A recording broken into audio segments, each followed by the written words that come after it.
I was at work, organizing files, when my phone buzzed with a message from my husband James. "I've given Mom our house. You can leave now. She needs it more than you do. Your stuff will be on the lawn by tonight." I didn't shake. I didn't cry. I simply told my assistant I needed a moment.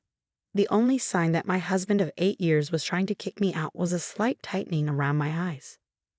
My name is Olivia Parker, and at 35, I just got the coldest eviction notice ever. But while James was likely feeling smug, imagining me crying at my desk, I calmly locked my office door and called my lawyer.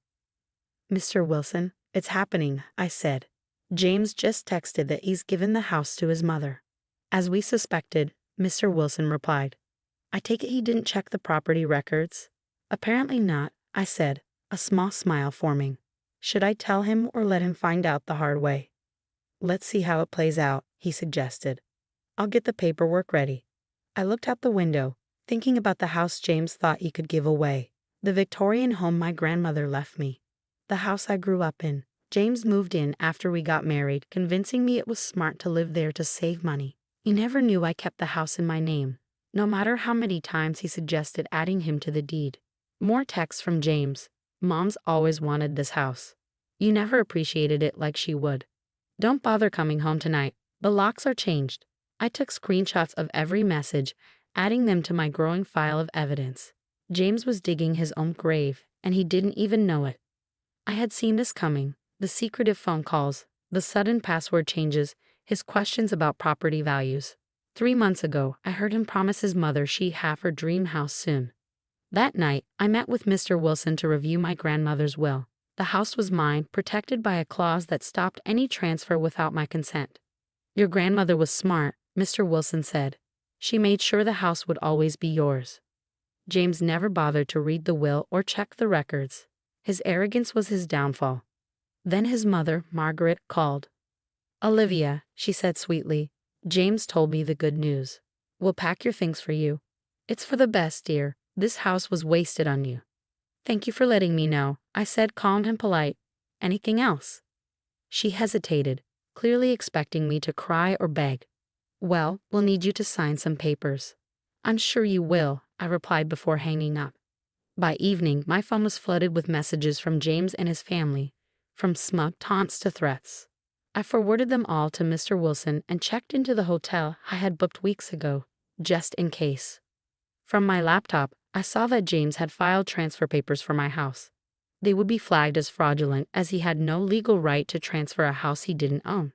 I poured a glass of wine and smiled, knowing the shock that awaited him and his mother. One last text came through. "Mom's already planning renovations. Should have done this years ago. Hope you found a nice cardboard box to live in." I saved the screenshot, turned off my phone, and relaxed. Tomorrow would be a dramatic day, but tonight, I could rest easy knowing I was miles ahead of their little scheme. I looked at an old photo of my grandmother standing proudly in front of the house. Her words echoed in my mind. "Always be 3 steps ahead, Olivia, and never let anyone take what's yours." I learned that lesson well.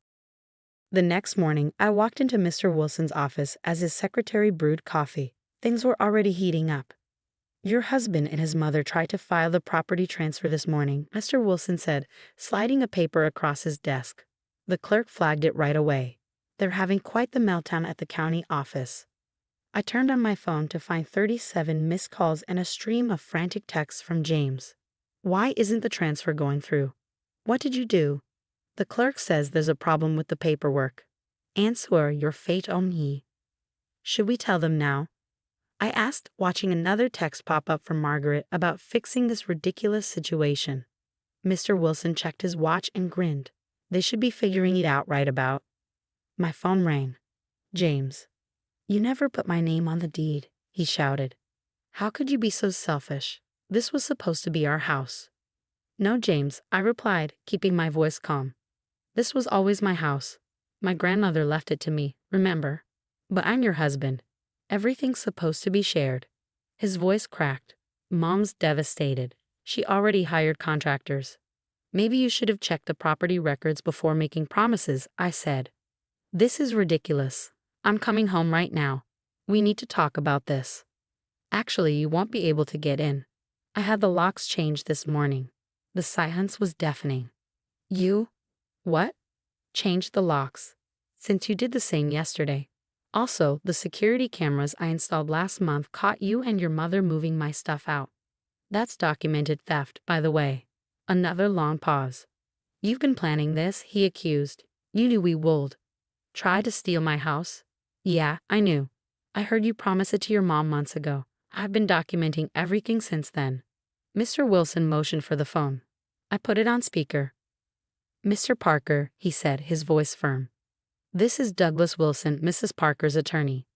We have extensive documentation of your attempts to fraudulently transfer property you don't own, as well as evidence of theft and harassment. Would you like to discuss this with your lawyer present? I heard Margaret's voice in the background, panicking. James must have been at her house. Olivia, he said, his voice softening. We can work this out. Mom just loves the house so much, and you've always said you wanted something more modern. I'll send you some real estate agents' numbers, I replied. Maybe they can help you and your mom find a house that's actually for sale, one she won't have to steal. Steal? I'm your husband. Everything I did was legal. Trying to transfer property you don't own is fraud, Mr. Wilson cut in. Would you like me to explain the potential criminal charges? Margaret's voice grew shrill. The contractors are already scheduled. I've picked out new furniture. Sounds like a you problem, I said. By the way, I'll be heading home soon to check on my property since you moved my things out without permission. Olivia, please, James tried one last time. Where are you supposed to stay? In my house. The one my grandmother left me. The one you tried to steal. I paused. You and your mom should start apartment hunting. I hear cardboard boxes are available too. I hung up before he could respond, feeling a weight lift off my shoulders. Mr. Wilson was already drafting more documents. They'll probably try to claim marital property rights, he said. But the will is ironclad, and we have proof of their attempted fraud. Do you want to press charges? I thought about James and Margaret standing in her kitchen, watching their plan fall apart. The contractors they hired, the furniture Margaret ordered, all based on the assumption they could just take what wasn't theirs. Not yet, I said. I want them to fully understand what they tried to do and who they tried to do it to. I drove home, my home, ready to see what mess they'd left behind. My security cameras had caught everything, and I had no doubt they'd be useful if they tried anything else. Sometimes the best revenge isn't about getting even. It's about being prepared and letting karma do the rest. 2 weeks after James and Margaret's failed attempt to steal my house, I was replanting my grandmother's rose garden. Margaret had half dug it up during her premature renovation spree, convinced the property was already hers. But the roses, like me, were more resilient than she'd counted on. My phone buzzed. A text from my sister, Kate. You won't believe what I just heard from Linda next door. Margaret's telling everyone you forged the property documents. I smiled, patting soil around a new rose bush. Let her talk, I replied. The county records speak for themselves. Predictably, Margaret was playing the victim, spreading lies about how I tricked James and stolen her dream home. James, meanwhile, oscillated between angry demands and desperate pleas. Baby, we can still fix this, he texted yesterday. Just add me to the deed, and we'll forget this whole thing happened. I didn't bother responding. I forwarded it to Mr. Wilson for our growing file. The doorbell rang, interrupting my thoughts. Another delivery. This time it was Margaret's new furniture. Sorry, I told the delivery guys, but this isn't her house. Never was. They looked confused but eventually loaded the furniture back onto the truck. I'd lost count of how many deliveries I turned away. Contractors, interior designers, even a pool company. Margaret had really gone all out planning her little coup. That evening, Kate dropped by with takeout and a bottle of wine. We sat on the porch, the same porch where our grandmother used to sit, sipping sweet tea and sharing stories about standing your ground and protecting what matters. James's sister called me, Kate said, pouring the wine. Apparently, he'd and Margaret started selling their furniture weeks ago, convinced they'd be moving in here. Now they're sleeping on air mattresses. I couldn't help but laugh. Karma has a sense of humor. Did you hear they tried to claim adverse possession? Kate asked. Mr. Wilson shut that down fast, I replied. Apparently, you can't claim adverse possession of a house you were invited to live in by the legal owner. Who knew? We clinked glasses, watching the sunset over my grandmother's garden. The roses were already showing new growth. You know what's funny? I said. If they just asked, had an honest conversation about it, I might have considered selling. But they thought they could just take it. Like they've taken everything else over the years, Kate agreed. Remember when Margaret borrowed Mom's antique china? And James said I was being difficult when I asked for it back. I shook my head. Should have seen this coming. The next morning, I received a formal letter from James's lawyer requesting a divorce settlement meeting. Attached was a list of demands including fair compensation for the improvements he'd made to the house. I forwarded it to Mr. Wilson. His response was immediate. Don't worry. I've got documentation of every home improvement payment coming from your accounts. Would he like to discuss the rent he should have been paying all these years? A few days later, I heard through the grapevine that Margaret had been hospitalized for stress after her interior designer refused to refund her deposits. James was apparently couch surfing between friends, his smug confidence replaced by the dawning realization that actions have consequences. I sat in my grandmother's study, now my home office, looking at her portrait on the wall.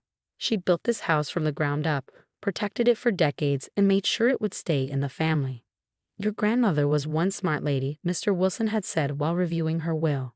She set this up knowing someday someone might try exactly what James and Margaret attempted. I watched the sunset through the study windows, feeling a peace I hadn't felt in years. The house was quiet, but it was a good quiet. A peaceful quiet. I'd repainted the walls, restored my grandmother's furniture to its rightful place, and slowly erased every trace of their attempted takeover. The roses were blooming again, stronger than ever. My grandmother always said, sometimes you have to let people show you who they are. Just make sure you're ready when they do.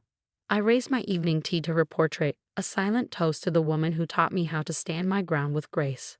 Her house, my house, would stay exactly where it belonged, in the hands of someone who knew its true value.